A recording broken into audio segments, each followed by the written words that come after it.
Makanya pernyataan Muhammad, dia bilang begini, man qala, ya, siapa yang mengucapkan tidak ada Tuhan selain Allah dan Muhammad utusan Allah, masuk surga.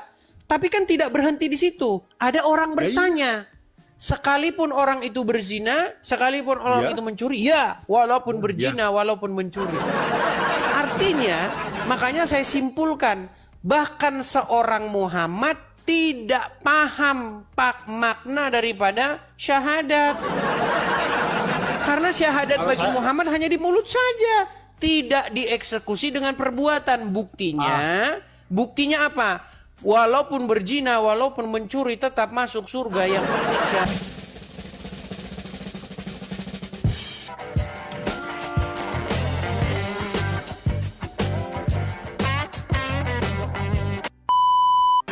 Gimana ini, Syekh? Ganti-ganti terus namanya. Aduh, berat ini, saudara. Gimana, Kalau Syekh? tidak diganti-ganti, saya susah naik, Bang Edis. Oke, gimana? Apa yang mau Ini Anda Bang, sampaikan? cuman saya mau bertanya saja ya kepada Bang Edis ya.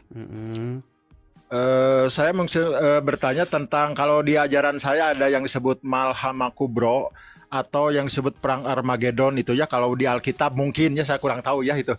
Bisa nggak Abang menjelaskan tentang itu, apa kejadian apa itu? Ya, Di dalam jadi versi sebenarnya Alkitab. itu bagian itu dicolong juga dari Bible. Nih ya. Ini saya tampilkan nih. Bentar, nah ini. Oh, bukan ini, sebentar nih. Nih. Kan sering bilang Bible kitab palsu, ternyata Islam itu hobi sekali mencuri isinya, Syekh. Termasuk yang Anda utarakan, masalah Yajud dan Majud itu, betul? Iya betul, itu Nah, betul. jadi Yajud dan Majud itu sebenarnya diambil dari mana? Nih, bentar ya, saya akan tampilkan ya, nih. Sebentar.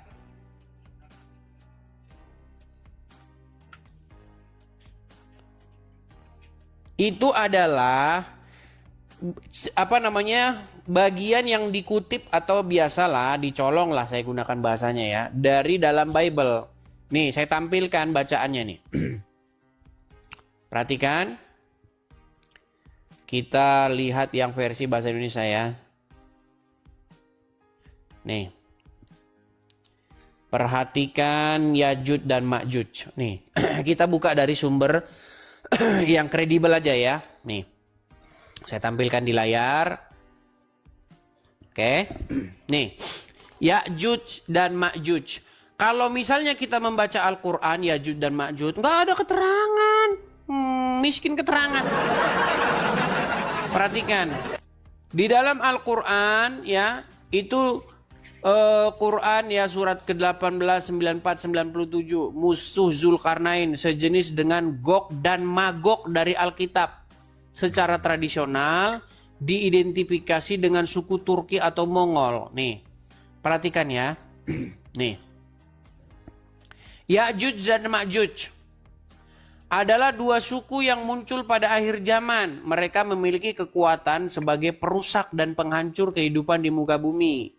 Dan mereka berperang melawan Isa. Tapi ini sebenarnya ini nggak ada di Quran, Bang. Ya kan? Mereka ini pasukannya di Bukit Tursina, kemunculan juga ini. Tapi ini sebenarnya ini berita-berita ini nggak ada di Quran. Ya di hadis itu, di hadis. Nah, kisah tentang kaum ini terdapat dalam ajaran agama Yahudi, ajaran agama Islam, dalam kitab Kejadian umat Kristen. Ya'juj dan Ma'juj juga muncul banyak dalam mitologi cerita rakyat di berbagai negara. Di antaranya adalah nih, Britania Raya, Hindia dan... Tapi ini sumbernya, nih. Perhatikan ya, nih. Ya'juj dan Ma'juj berasal dari bahasa Arab nih.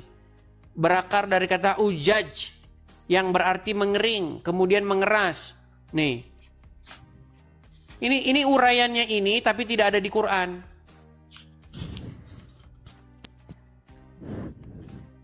Nah, sebenarnya ini merujuk kepada Gog dan Magog di dalam Bible. Nih, sebentar ya. Nih.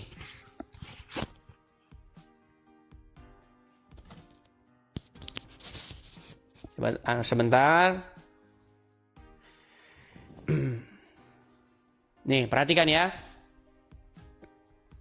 Nih, Gog dan Magog. Gog dan Magog bahasa Ibrani. Gog dan Magog adalah nama tokoh kaum dari negeri Alkitab nih di dalam Yeskel pasal 38. Nih. Jelas. Juga dibaca juga dalam kitab Wahyu, diulang dalam Perjanjian Baru nih. Gog dan Magog itu merujuk kepada adalah sebutan bagi kumpulan bangsa-bangsa. Nih.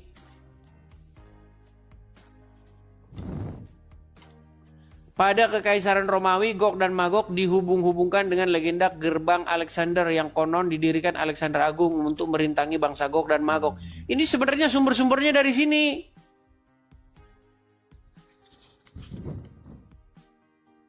Begitu. Yajuj dan Majuj itu sebenarnya ya nanti kalau saya bilang nanti. Kalian tahu sendirilah ya. Cuman sayangnya tema kita bukan itu sebenarnya gitu. Soalnya Gitu, gini Bang Syekh. ya. Gimana sih? Ini cerita yang mungkin dari zaman saya masih kecil tentang benteng Zulkarnain itu ya, versi di dalam Al-Kahfi itu ya. Dan kalau di situ kan yang bikin di Bible mungkinnya apa Alexander Agung gitu. Kalau versi Bible Alexander Agung Bukan, gitu enggak, bukan seperti itu.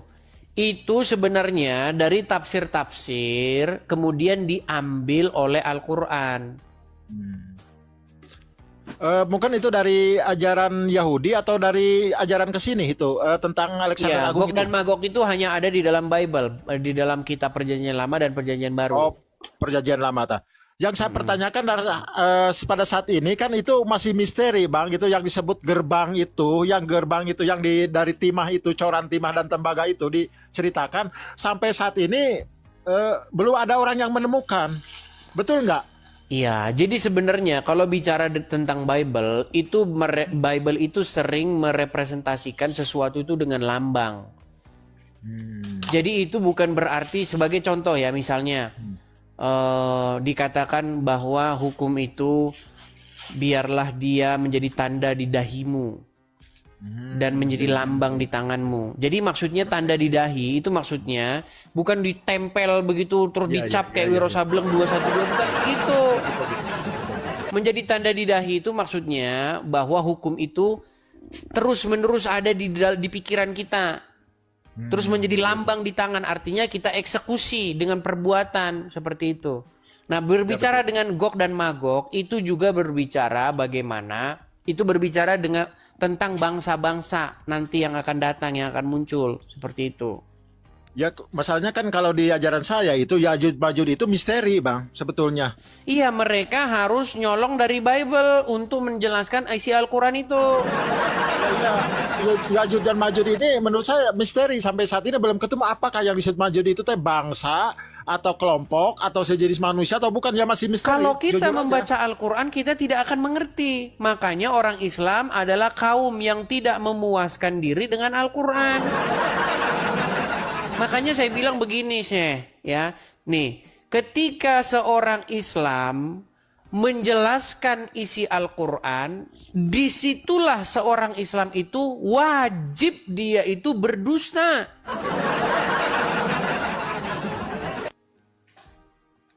Iya, dia harus berdusta untuk mengatakan sesuatu tentang Al-Quran. Kalau tidak berdusta, seorang muslim akan mengakui bahwa Al-Quran kitab yang nggak jelas.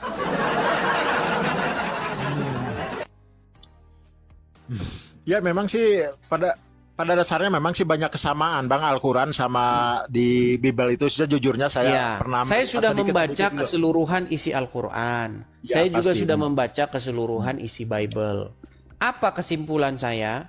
Kesimpulan saya adalah Al-Quran adalah kitab yang ingin menulis ulang apa yang ada di dalam Bible, tetapi Al-Quran menuliskannya secara singkat, padat, dan gak jelas.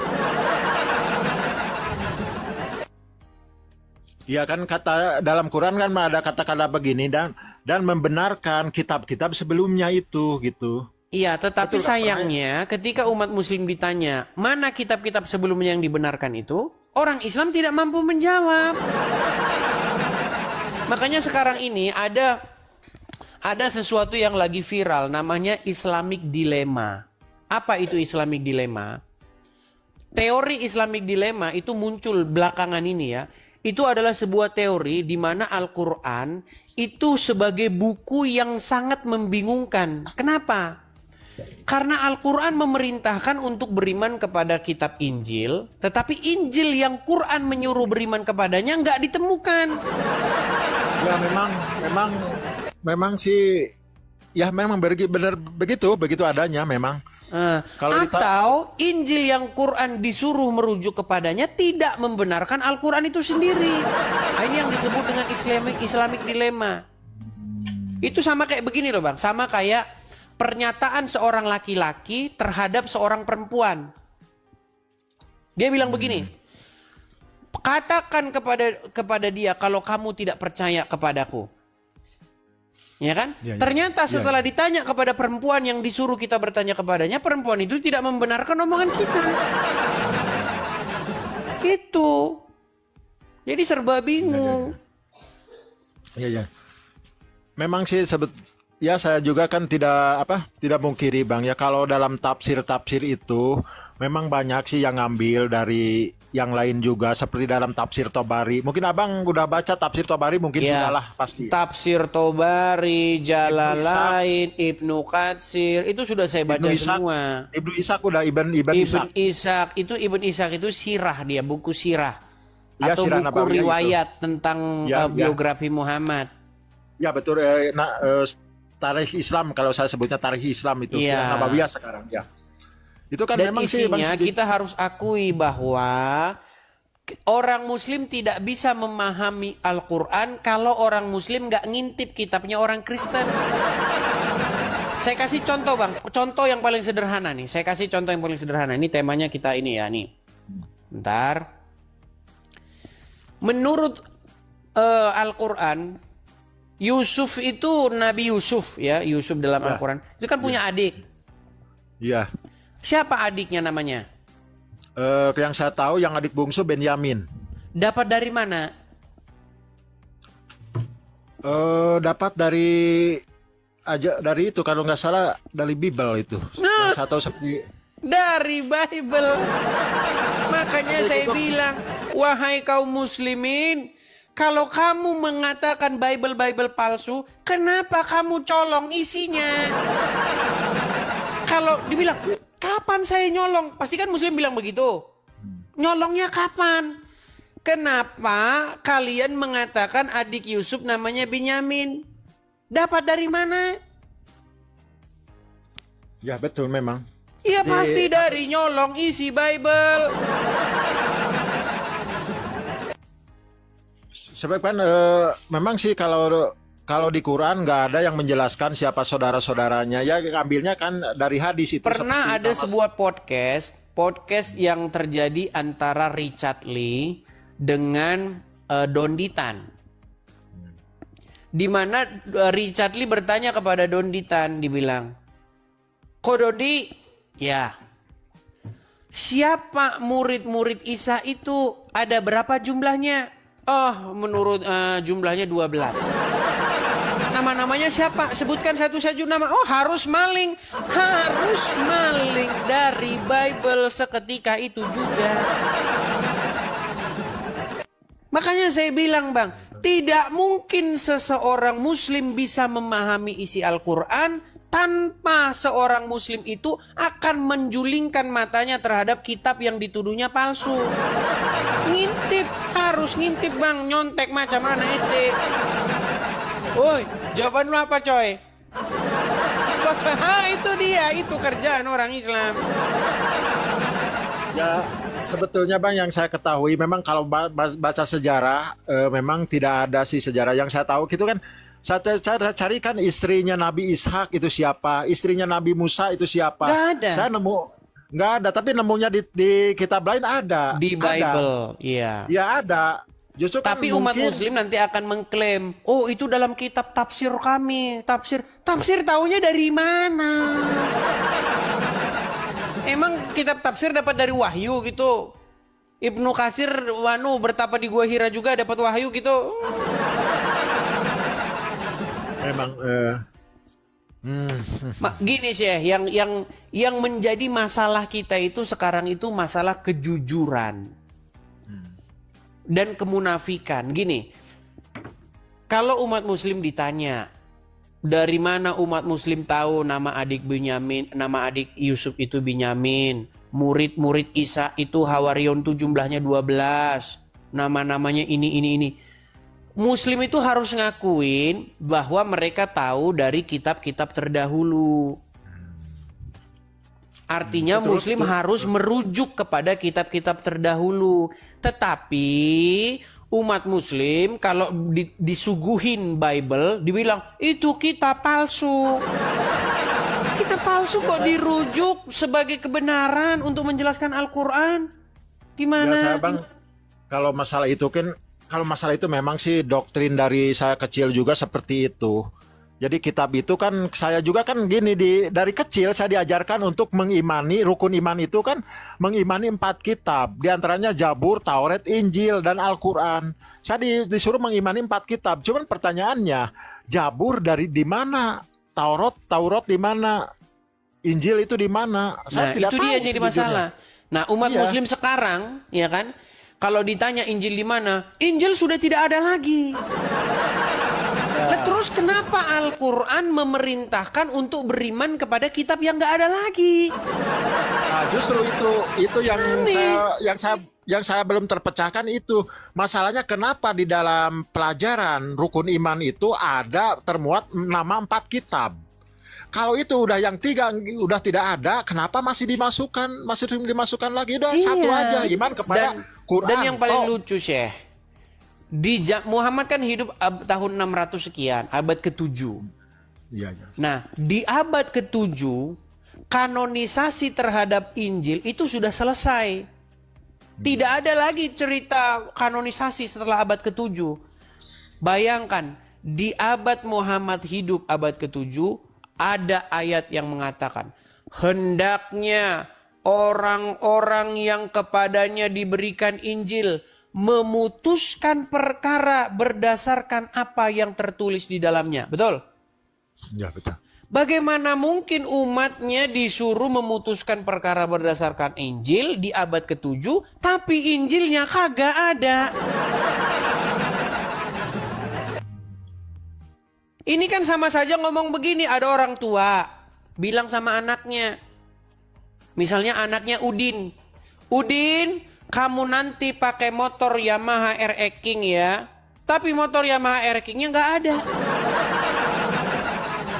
Ini kan nggak namanya ngarang bebas. Sama seperti pernyataan Al-Quran.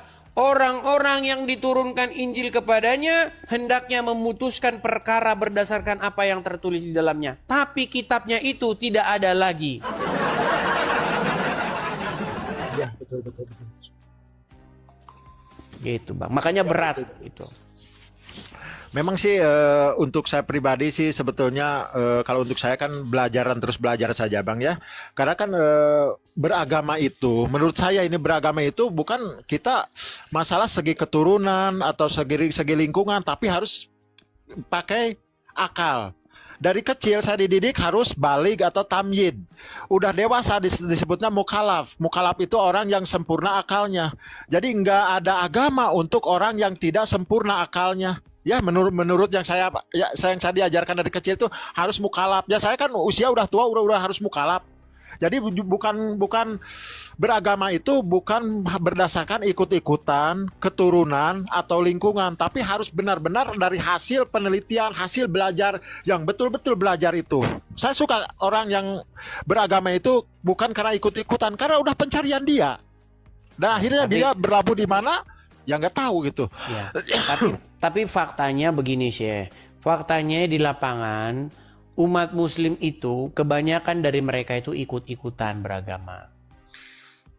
Ya memang betul sih. ada istilah Islam keturunan karena Iya. kakek Mereka buyutnya Islam. latah mengatakan sesuatu yang dikatakan orang-orang terdahulu, padahal isinya tidak benar. Iya. Makanya kan saya apa namanya, saya kan waktu masuk menolak ya. Saya nggak takut sih masalah itu, saya bukan menghujat, tapi wajar kan saya menolak. Man qala la ilaha illallah dakhala jannah, saya menolak, bukan masalah itunya, karena ya setahu saya bukan diucapkan. Man qala la ilaha illallah dakhala jannah itu bukan diucapkan, tapi dipraktekkan di dalam kehidupan sehari-hari. Nah, Plus juga tapi syahadat. masalahnya, Syekh, kata kola itu sendiri artinya adalah mengatakan atau mengucapkan. Iya, betul. Saya mengucapkan, tapi mengucapkan itu bukan hanya sekedar ucapan. Kola itu menghadirkan amanu wa amilu, yaitu Itu pengamalan. bisa saja gitu. begini, Syekh. Itu bisa saja kita terima. Seseorang yang mengucapkan misalnya aku cinta kamu, maka dia harus mengeksekusi perbuatan itu dengan apa yang dimaksud mencintai, betul? Ya, jelas Ya itu kan? jelas. Misalnya Ya, jelas. seorang laki-laki berkata kepada seorang wanita, "Saya mencintai kamu." Maka kata-kata itu harus dieksekusi. Ya, Dengan iya, ya apa? harus ada action. Dengan dia perhatian, ya kan? Dengan dia mengasihi orang yang dicintai itu, betul kan? Ya, Bukan betul, malah betul. dipukulin, betul nggak? Ya, jelas memang. Nah, Ya, kita makanya pernyataan Muhammad, dia bilang begini, man qala, ya, siapa yang mengucapkan tidak ada Tuhan selain Allah dan Muhammad utusan Allah masuk surga.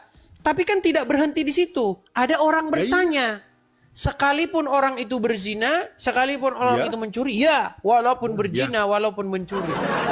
Artinya, makanya saya simpulkan, bahkan seorang Muhammad tidak paham makna daripada syahadat. Karena syahadat bagi Muhammad hanya di mulut saja, tidak dieksekusi dengan perbuatan. Buktinya apa?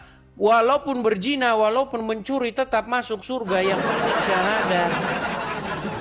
Tapi Bang, itu berbeda dengan yang saya pelajari. Karena kan apalagi kata asyhadu alla ilaha illallah wa asyhadu anna muhammadar rasul itu tidak gampang. Itu kita maksudnya bukan mengucapkan dan bersaksi dengan ini, tapi harus betul-betul tahu arti makna itu. Artinya pemahaman Anda terhadap kalimat itu masih lebih baik ketimbang pemahaman Muhammad terhadap syahadat.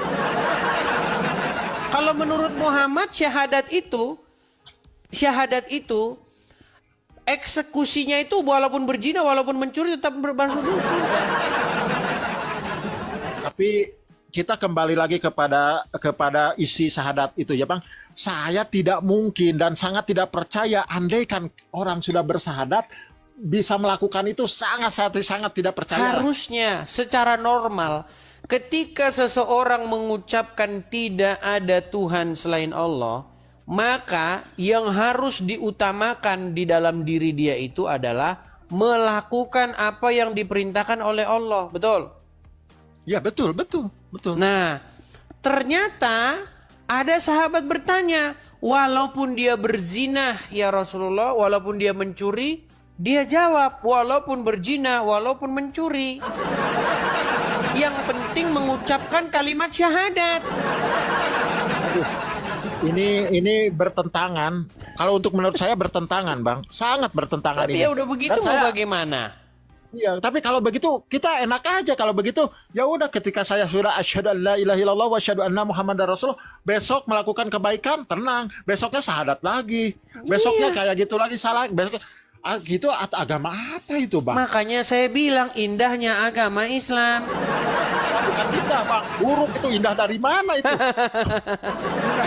Karena kan maaf ya Bang, bukannya so tahu, so pinter ini. Seperti ketika ritual sholat gini aja Pak, kita harus tahu arti dan makna itu dan harus dipraktekkan di dalam kehidupan sehari-hari, dari Allahu Akbar kabiro walhamdulillah kasiro dan seterusnya sampai salam kayak gini. Itu ada prakteknya, bukan hanya ucapan gitu. Ya, Menurut sepengetahuan saya. tetapi yang dilakukan oleh umat sekarang ini tidak seperti itu, Syekh.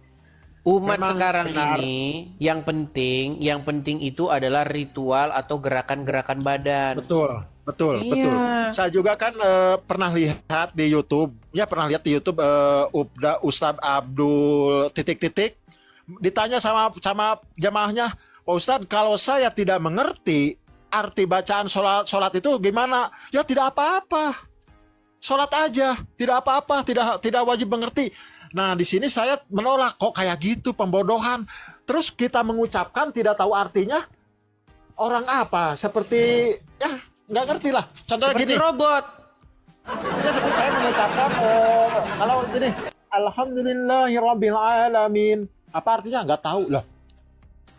Ya, makanya dulu zaman saya masih kecil, saya itu punya teman. Teman saya itu punya boneka yang diputar-putar itu, tahu kan?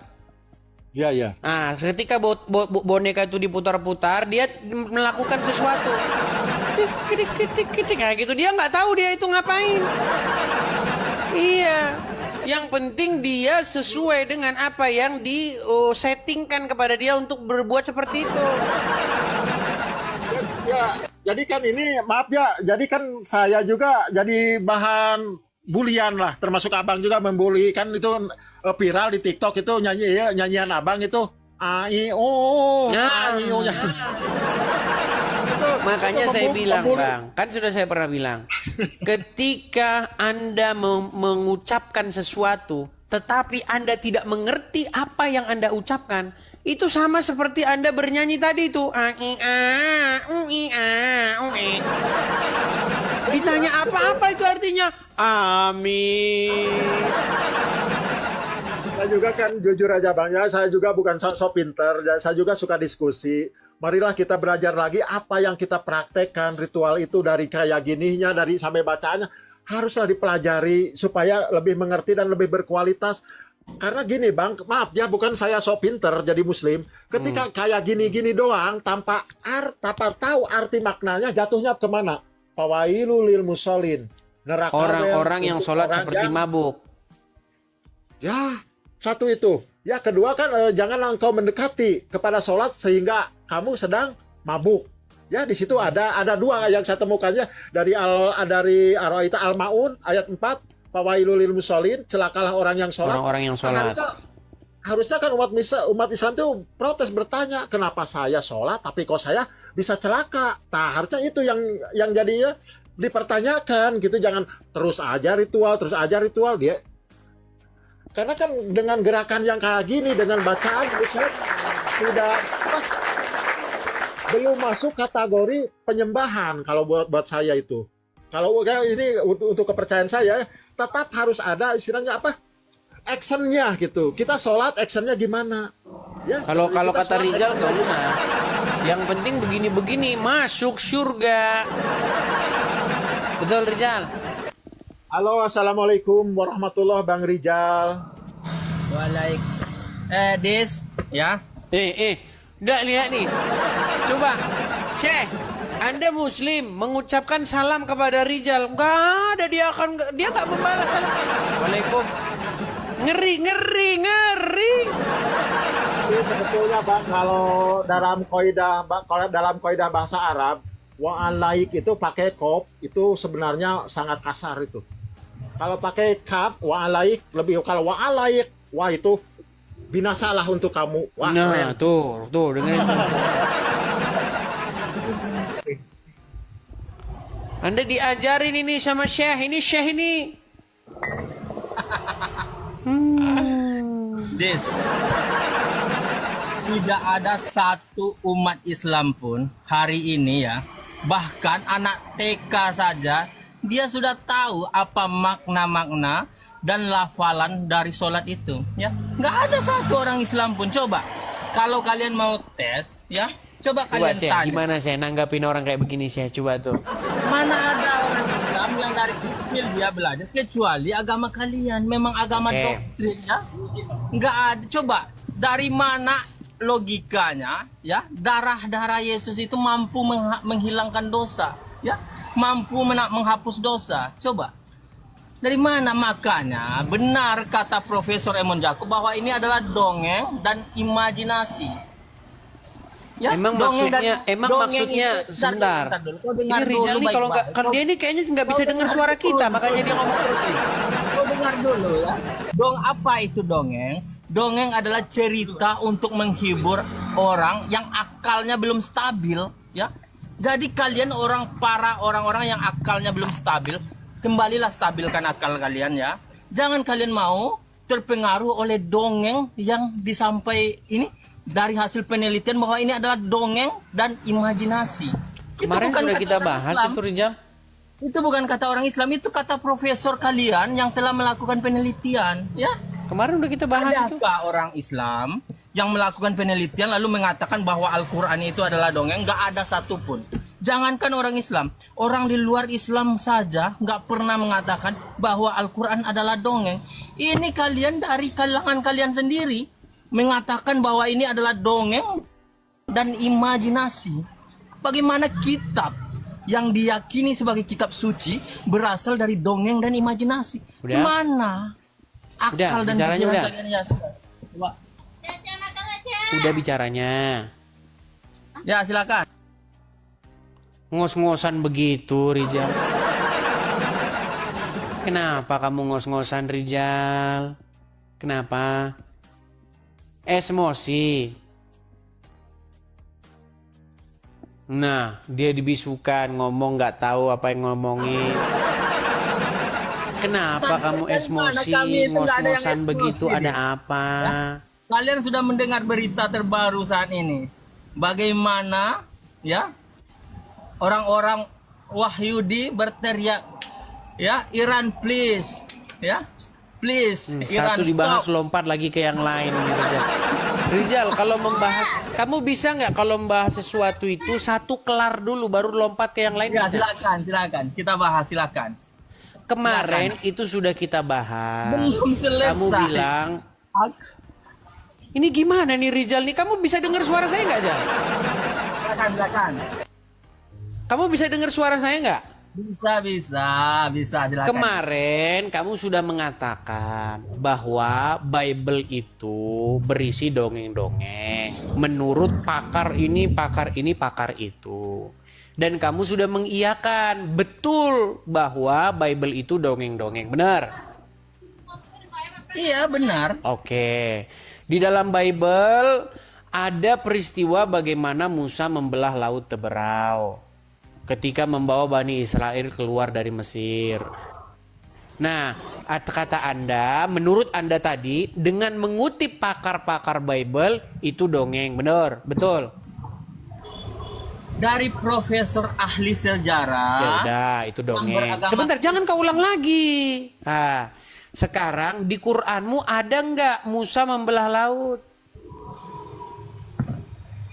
Ada. Nah, berarti itu dongeng. Ya.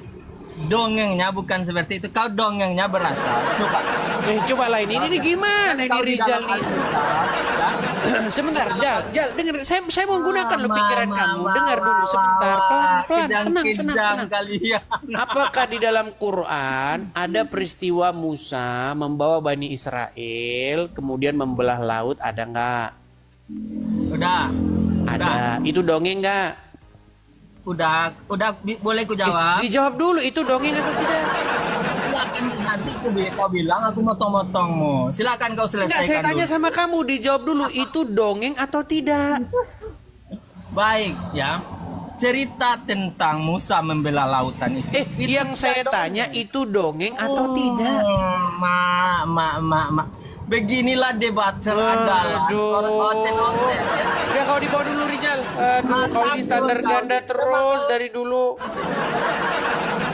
Heran saya dengan statement-statement mereka ini mengatakan Bible dongeng, mengatakan Bible palsu, tapi nyolong dari situ. Gitu loh. Ya memang kadang-kadang gimana Bang ya, orang itu kan gimana isi hatinya. Kalau isi hatinya ada kebencian, tidak ada yang bagus di mata mereka. Tidak ada yang bagus di mata mereka. Kalau isi hati udah tertanam kebencian, tidak akan Tapi ada gimana yang Syekh? bagus. Itu kan ajaran Islam, gimana? Saya menolak Bang. Gini Syekh. Bentar, maaf. Coba datanya mana Bang Edis? Gimana itu pelajaran Islam dari mana itu saya? Bukankah menjadi seorang muslim maka dia harus membenci orang Wahyudi dan orang Nasrani?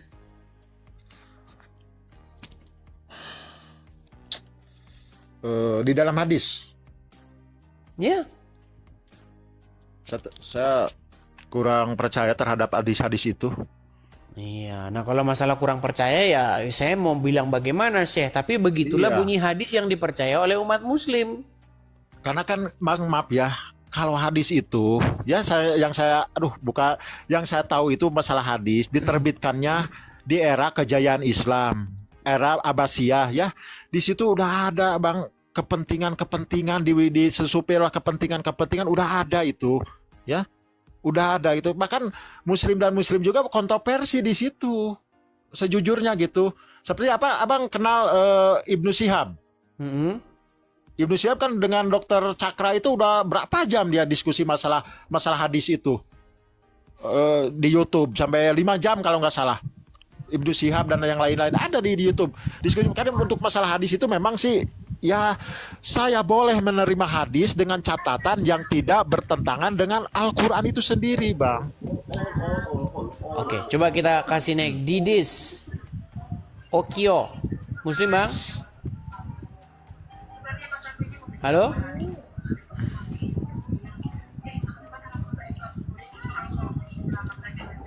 Oke lah, Syekh. Artinya yang saya maksudkan begini, Syekh, ya.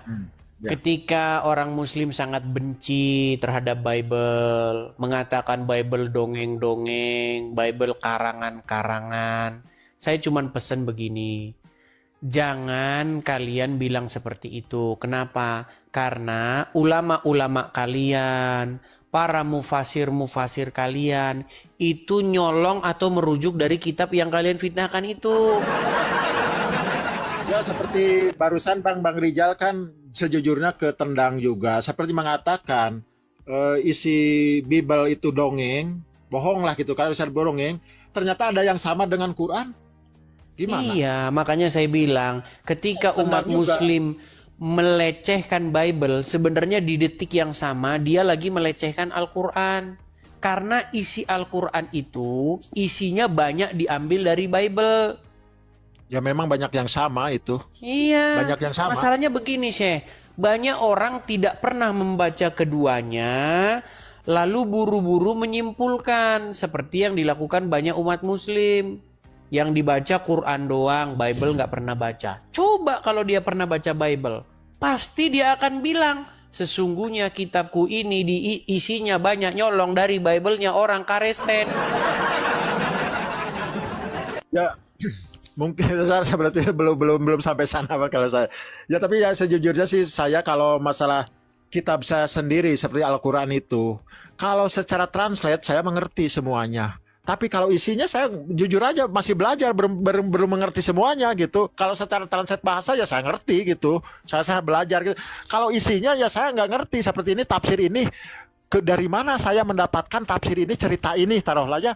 Ini kan sekarang yang sudah dibuka sama komal-komal yang lain tentang tafsir Yasin 1822. Kata Ibnu Ishaq itu atau kata Tobari di situ diterangkan ada nama Paulus, tapi di situ bukan Paulus, Bulus di situ Bulus. namanya, kalau nggak salah. Dan yang di situ yang saya tahu seseorang itu yang meninggal di Bunbun itu ternyata dia pendeta. Nah siapa namanya? Tapi saya di Quran itu tidak disebutkan namanya, cuman ada seorang yang di Bunbun. Udah ada seorang yang di Bunbun. Tapi dalam itu disebutkan nama dan tempat dan pekerjaannya disebutkan di situ. Nah saya juga kok ini dapat dari mana gitu cerita ini gitu ya, cerita ini dapat dari mana saya nggak tahu gitu, dalam tafsir itu saya baca juga gitu. Ya seperti itulah makanya saya bilang ya Syekh ya. Artinya umat muslim itu harus diakui memang memerlukan Bible untuk memahami Al-Quran. Karena kalau tidak demikian, Quran itu akan sangat sukar dipahami oleh orang muslim itu sendiri, seperti itu. Ya Bang, ini segitu dulu ya. Terima kasih, saya udah diizinkan diskusi ya. Terima kasih telah meluangkan waktu ya menjawab pertanyaan-pertanyaan saya ya. Sama-sama, Saya ucapkan salam toleransi, keberkahan Tuhan menyertai kita semuanya, seluruh alam dunia ini. Amin. Salam, saya izin turun dulu. Baik. Oke, saya turunkan saya ya.